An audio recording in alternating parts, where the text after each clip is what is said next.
এবারে ডেঙ্গি ভেরিয়েন্টে আক্রান্ত রোগীর রক্তক্ষরণ হতে পারে, তাই ডেঙ্গি প্রতিরোধে সবাইকে সচেতন হতে হবে। সকালে ডেঙ্গি প্রতিরোধে ৩ মাসের বিশেষ অভিযানের উদ্বোধনীতে কথা বলেন স্বাস্থ্যমন্ত্রী সরদার মোহাম্মদ সাখাওয়াত হোসেন। জানান, ডেঙ্গি প্রতিরোধে নিয়মিত মোবাইল কোর্ট পরিচালনা করা হবে। এ সময় ডিএসসিসি প্রশাসক আব্দুস সালাম জানান, ৭৫টি ওয়ার্ডে ডেঙ্গির লার্ভা পাওয়া গেছে।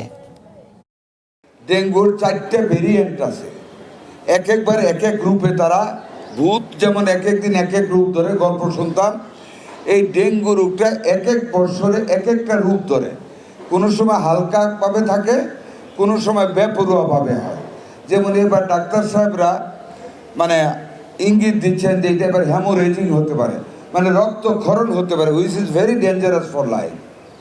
কাজে আপনাদেরকে অনুরোধ থাকবে, যেটা প্রশাসক সাহেব বলেছেন, প্রত্যেকে নিজ নিজ বাড়ি নিজ দায়িত্বে পরিষ্কার রাখতে হবে।